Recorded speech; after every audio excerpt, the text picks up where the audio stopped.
What's up, everybody? It's Neil Curtis with One Fan's Opinion. We're back, and hopefully to bring you some good content here with my opinion about the Carolina Panthers and UNC Tar Heels. Today we'll be talking a little bit of an in-depth recap, a little more in-depth recap than the short I put out earlier on the Carolina Panthers preseason game against the Cleveland Browns. We're going over a little bit of their offense, looking a little bit at the defense, how they did with that new look, bringing in a lot of new free agents and rookies, and then just a quick bit on special teams as well. But make sure you stick around. We've got a lot of cool stuff to talk about, and look forward to for this game, the upcoming game, and the upcoming season.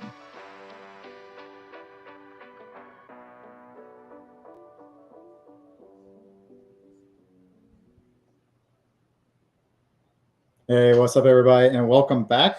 Like I mentioned earlier this week in a little short I put out, One Fan's Opinion was running last season.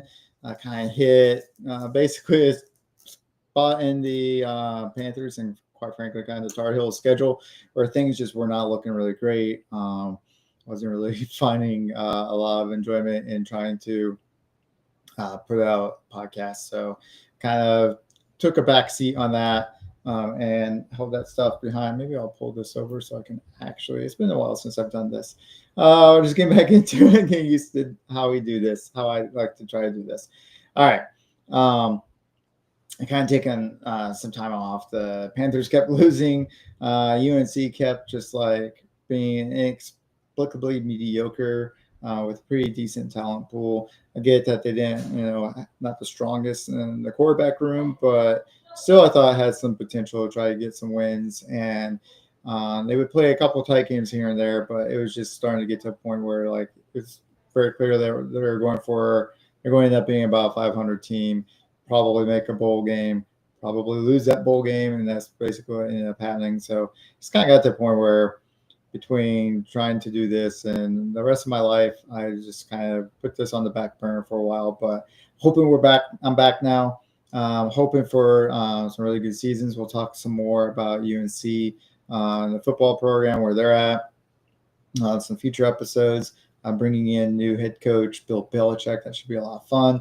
I do have a trip planned for November. First weekend over the Veterans Day weekend. I'm going to be up in North Carolina. For those not tracking, I actually live in Tampa, but we'll be up in North Carolina for the UNC versus Stanford game on the 8th, I think it is, and then going down to Charlotte for the Carolina Saints game on the 9th. So really looking forward to that weekend. It's going to be a heck of a lot of fun. I think it'll be fun too with the Stanford game, seeing two former NFL coaches and Bill Belichick and Frank Reich go at it. So I'll be there. Should hopefully get lots of photos, obviously, get some video, get some stuff that I can put on here. That's my own content and can share, and kind of do some shorts and updates for the channel from in game. So looking forward to that. Should be a lot of fun. But today I want to focus on doing a kind of a quick recap, but a little bit more in depth than the short I put out earlier of the Carolina Panthers preseason game against the Cleveland Browns. It's a game that was, pretty decent the first couple of drives. We're excited to hear, and I think as fans, that the starters were going to be opening the game and playing. Canales has said about 8 to 12 snaps, so we're thinking probably a drive or two. My guess was the first drive probably wasn't going to go very far. Call me a pessimist, I don't know, but try and kind of get into it, get the rust knocked off. I didn't expect them to come out guns blazing and like light up the first drive. Cleveland, even their second team, has a pretty strong defense, so kind of expected to see a short series on the first series, and then I was hoping too that if it was a longer one, it would result in some points because, like I said, he was only looking for about 8 to 12 snaps. So knew that if it was going to be a short 3 now or, 5 or 6 plays, and they'd be in for a second series. And sure enough, they were in for a second series. So that offense, outside that first 3-and-out series, really looked like it was kind of picking up from where it had started to leave off last year. The end of the season, we talked about they were, they were, finally starting to click a little bit down the stretch. They took Kansas City and Philadelphia, both Super Bowl teams, down to the wire in both games, and narrowly lost to both of them, but still played them very competitively and really took them down to the wire. And then had that walk-off win in overtime against Atlanta to close out the season. So a very electric game there. So everybody's looking forward and hoping that this team was going to kind of pick up where it left off. He added in first round, number 8 pick, Tetairoa McMillan, wide receiver from Arizona. Really dynamic player, very athletic, incredible hands, huge catch radius. The type of guy that Bryce Young can trust to go up and get the ball, high point it, go over a defender. He had something like a 65% contested catch rate, which led the nation last year in college. So really that kind of trustworthy, dependable weapon that running good, maybe not great, but definitely some really good, very solid routes that Bryce Young, with his style of play and anticipation, could be able to get the ball down the field to where Tetairoa or T-Mac would be, and then T-Mac would fight and go up and get that ball if he was still being guarded. Good high probability chance that he'd be the one coming down with that ball, which is a weapon Carolina's kind of been missing for a long time. And I really like that pick in T-Mac. It was a bit of a surprise to me. I definitely thought they were going to go defense with that first pick, but no, they went offense. They wanted to bring in some help for Bryce Young. Bryce Young apparently pounded the table for Tetairoa and got what he wanted. So I think bringing him in and knowing that we passed on a couple of high caliber first round defensive talent players and guys like Jalen Walker, who eventually went to Atlanta. I think a lot of people are really excited, really hoping that this is going to really light fire under the team and get them kind of that spark, get them over the edge, and really get this offense up and running. And I think we finally saw that. We didn't see it obviously in that first drive, but in the second drive we did. We saw Bryce Young looking like he did at the end of the season, very confident, very composed, doing a great job running the offense. We saw him on the touchdown pass where he scrambled out of the pocket, got off, took it off platform, started directing traffic, getting his receivers set up to where he wanted them to get, and was able to nail Jalen Coker in the back of the end zone for that touchdown.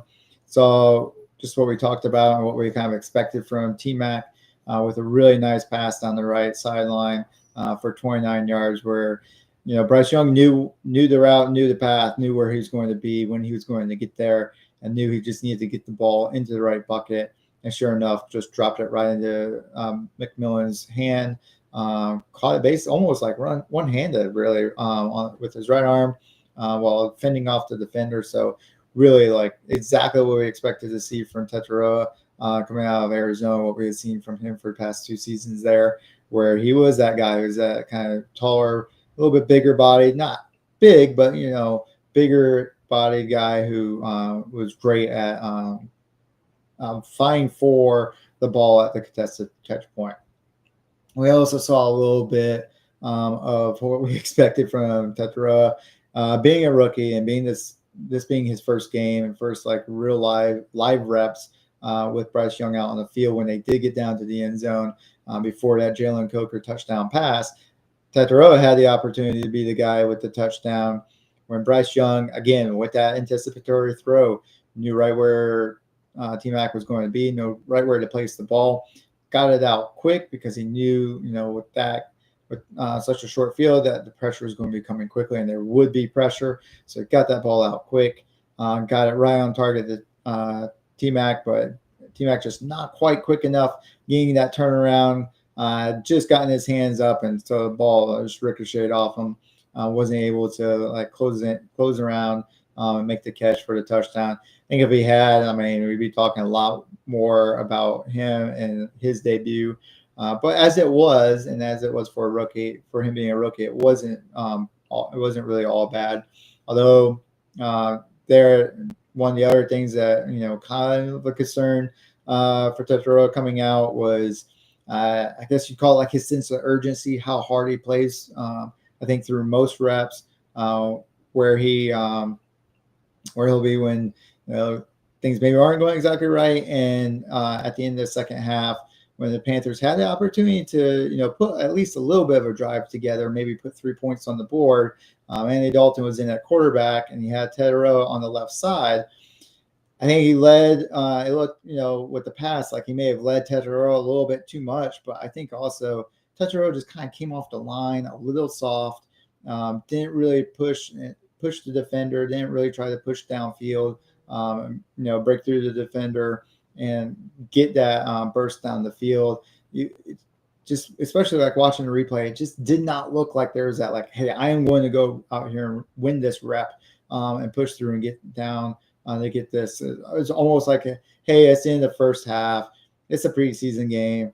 I'm not going to push it here. This isn't like, not everything's on the line. So he almost looked like he was kind of walking through that one a little bit, and that got me a little disheartened. I really would like to see him, full effort on every play, but we'll see how that goes on from here. We'll see how the coaching works with him from here, and see what happens. Maybe we'll see a little bit more urgency out of him in this second game coming up against the Texans.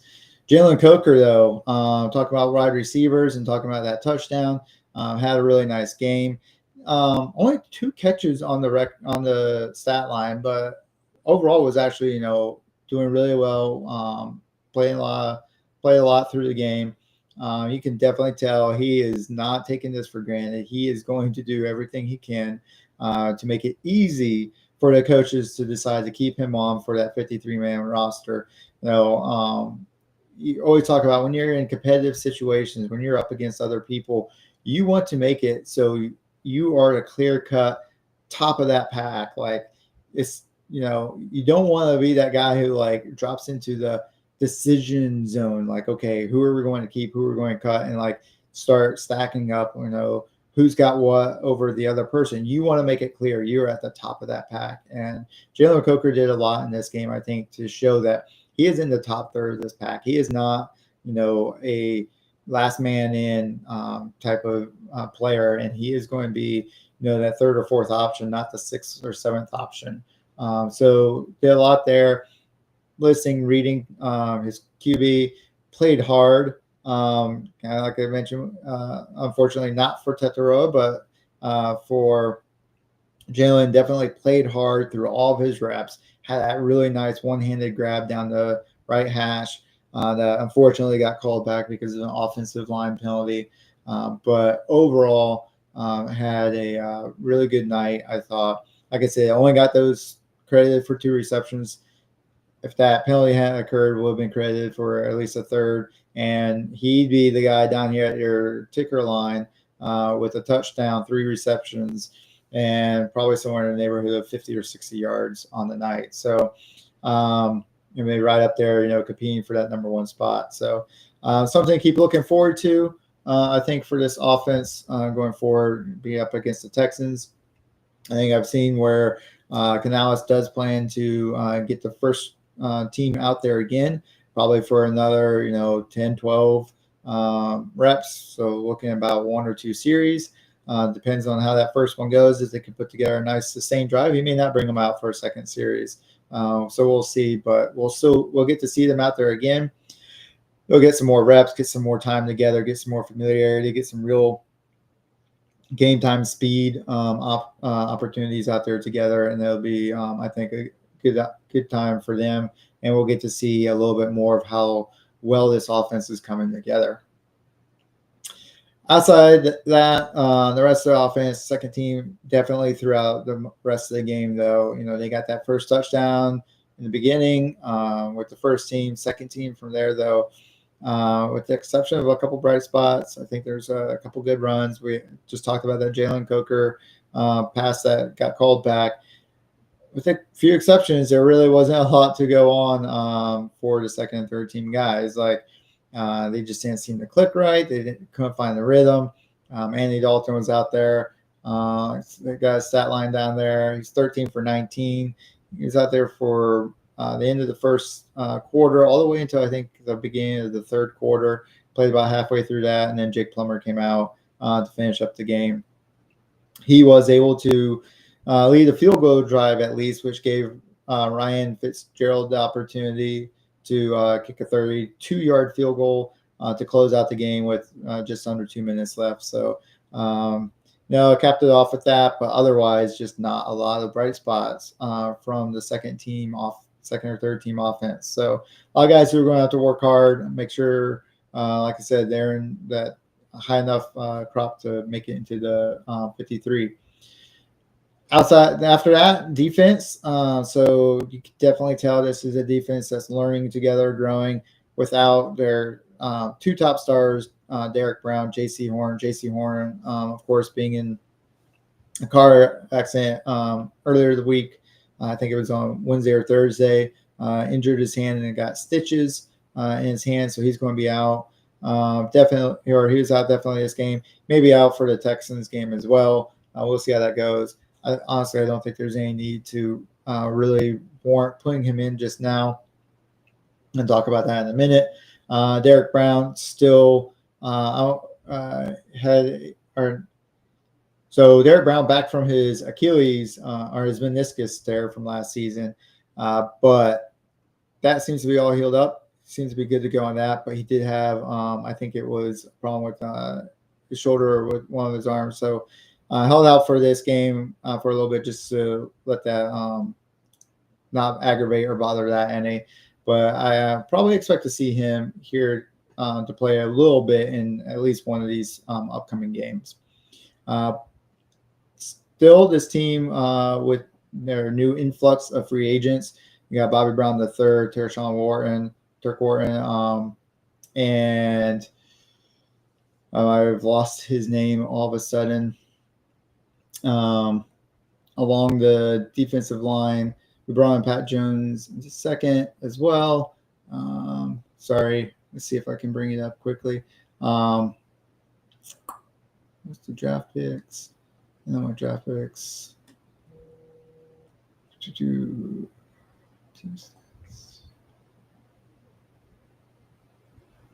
All right, I'm not finding what I need, and it's not coming to me.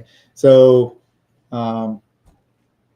Carolina with some new people injected there. I think, yeah, new guys all on the front line, and then you've got Roseboom and I think it's Wesley in the linebacker positions, and then brought in, of course, a truckload of rookies, most prominently Nick Squirton and Princely Amamiellen to take up and start training up along the edge. Also got Cam Jackson to come in to work the line as well. So, and then Lathan Ransom back at safety, also picked up late in that this year's draft. So a lot of new guys out there, a lot going on. Evero's system, I don't think is probably a very easy one to pick up right away. So a lot of work has been going in with these guys to get this thing up and running. And let's see. Nope, not saying it. Still not saying it. All right, maybe I did get everybody that I thought I was going to get. So a lot of guys really getting into it and really learning this defense. However, they did for the first three series managed to keep Cleveland out of the end zone. Even got a 4-and-out. Got a turnover on downs forced. And then on the fourth series for Cleveland, after the special teams, which we'll talk about later, gave up and muffed the punt and gave Cleveland a really short field. Cleveland was finally able to get the ball across the line and score a touchdown. For our rookies that we just brought in, Nick Scorton with probably the best stat line of the night. Had a really good first game, really good introduction. He had 2 tackles for a loss, led the team in that category. He also was credited with a sack after chasing down Shedeur Sanders from 3/4 of the way across the field. Ran him down to Shedeur's left.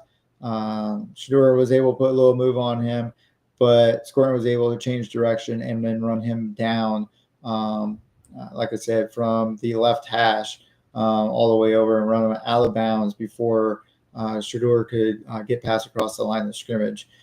So credited Nick Scorton with a sack on that one. And then according to PFF, ended the night with an 80% pass rush win rate, which I think, if I remember correctly, actually led all players from the preseason weekend 1. So really good job from him. Monty Ellen really was active. I think it was 4 total tackles. Right.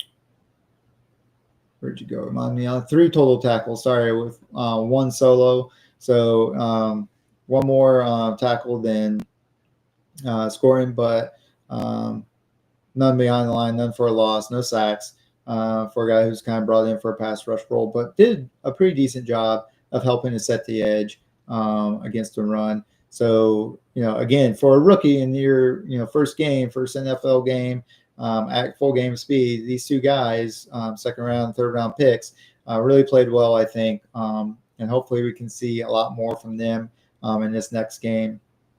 Getting out there, showing off their speed and athleticism, and getting there in the backfield to mess things up. Another guy who came out and really took advantage of this opportunity, Corey Thornton, defensive back, cornerback, undrafted free agent, really stole the show. Had a really great, we talked about tackles for a loss, had a really great tackle for a loss when he grabbed Cleveland's running back who tried to do a little bit of a hurdle move, and Thornton just wrapped him up midair, grabbed him and slammed him down, good old wrestling style tackle there, and then remained active throughout the game. He also had a pass defended, and I think as an undrafted free agent, man, I think really is one of those guys who's just out there trying to do everything he can to take advantage of the situation. And once again, make sure he is a clear-cut 53-man guy and not one of those, okay, we got to take these between these 2. Who would we take? He's not getting into that debate. He is keeping himself as a sure shot 53-man guy. And outside, though, of that, those first couple of series and some of those the new first teamers, as I'll call them, second teamers, third teamers got in there and kind of let Cleveland's second and third team kind of run the show, dictate it. Carolina definitely lost time of possession battle in this game.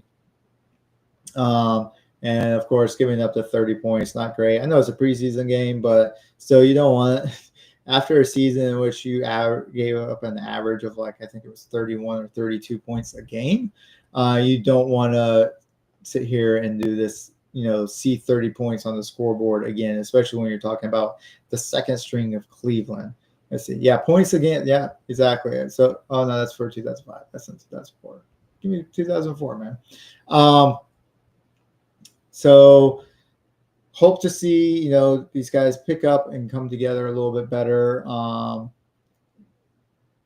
with this defense. Kind of pick it up a little bit faster. Let's see, what do we have for last year? No, so not what I'm looking for. And have a stronger game against the Texans. It's going to be a lot harder. Texans have a lot of continuity. They've been building from the ground up over the last 2 seasons. So in that first team, if they bring out their first team offense, that's going to be pretty hard to go up against C.J. Stroud, Nico Collins, Tankdale, and company over there. So we'll see how the other thing too. When you start talking about these backups coming out and struggling, that means you can't sub out and rotate your first team out as often. They're going to wear them out a lot faster. They'll wear out, quicker into the games. They won't be able to go as deep into the individual games and then as deep into the season as you'd like. So it can be something that could really catch up to Carolina by the end of the season. And finally, special teams. There's all bad, right? In my opinion. It's not great all around. Started the game off poorly, ended it kind of okay. Of course, what was it? Cleveland's first punt, first possession into the punt. Great job by defense, and it was nearly muffed by Raheem Blackshear, who managed to secure it enough, falling down and pick up only 2 yards, sort of on the return. So not a great job, not a great look to start the game off for special teams. Fortunately, Carolina got the turnover on downs on the next possession, so we didn't have to worry about a punt. But then on the third possession for Cleveland, forced another punt, which, like I said, defense was actually doing a pretty decent job holding Cleveland. But then Trevor Etienne, the rookie who's selected in the 4th round, did muff the punt. Granted, it was a little bit crowded back there, but still, this is, your job is to secure the ball first and think about yards after. Not able to secure the ball, gave Cleveland a really short field, I think inside the 10-yard line even, and defense at that point just not able to keep them out of the end zone. So really kind of mostly bad grades, in my opinion, for the special teams. Like I said, they did manage to have a field goal at the end of the game. That was a chip shot. It was, I think, a 34-yarder. It was basically an extra point shot to kind of put 3 points on the board to close out the game. So that's kind of just my quick recap there. Do I think it's time to panic yet? No, absolutely not. I think the offense showed what they kind of needed to show on that second drive. I'd like to see the first drive of this Texans game go a little bit more than just a 3-and-out. I'd like to see him pick up a couple first downs at least, maybe get a field goal in there. I'd like to see the second drive definitely score some points on that. And then maybe see, hopefully see enough out of the starters, see some good synchronization going on there. Basically just drives where the team themselves, the team is not, killing themselves or not killing the drive on their own, where they're playing well, but the other team just plays a little bit better on defense. Is really what I'm looking for. But seeing some good, just like some click and pace that really drives the ball and really pushes the offense down the field. For defense, definitely want to see them continue to stand strong, especially when the first team's out there. Want to see them hold up against the run. Hopefully, we got Derek Brown back out there for for a series or two. I don't think J.C. Horn will be out there, but I think with the way Corey Thornton played, we may not need to see him out there. We have him out there again. Should be pretty good. Latham Ransom had a really nice game against Cleveland, so I'd like to see him do some more stuff. And then, of course, I want to see those pass rushers get to it and get after the quarterback. The Texans have a pretty nice offensive line.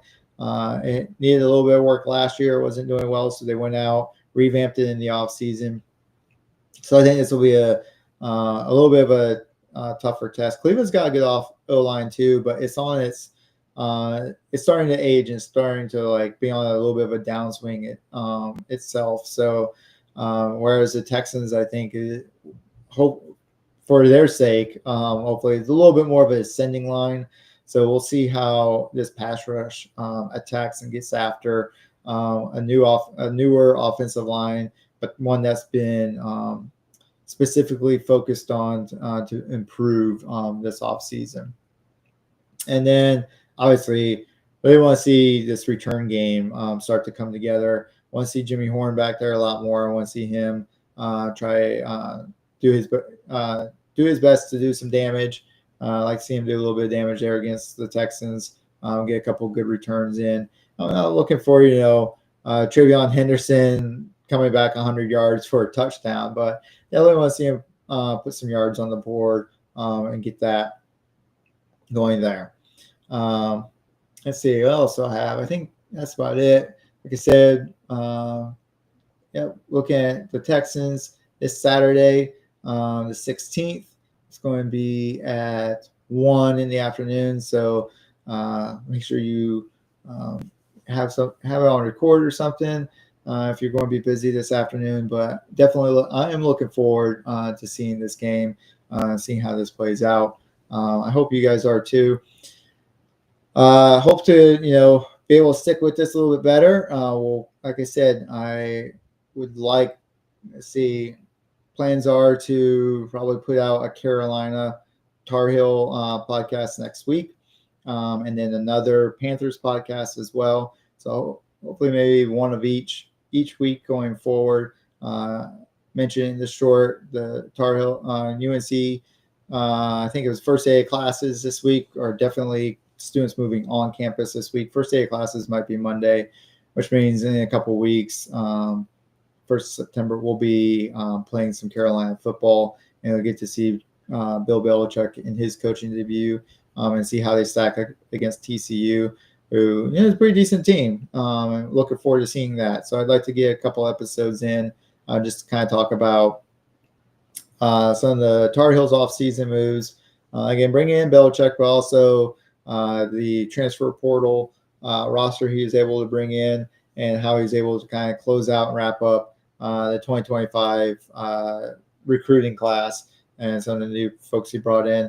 We got some new guys at quarterback and small guys. Max Johnson, who got injured last year, will be in.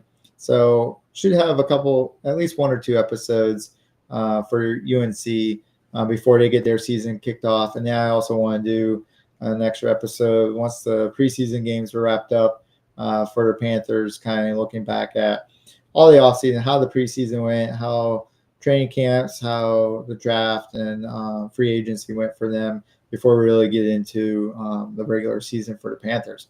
So make sure you check me out on X at UNC Navy 03. Go to YouTube at One Fan's Opinion. You also follow me on Instagram, One Fan's Opinion on there.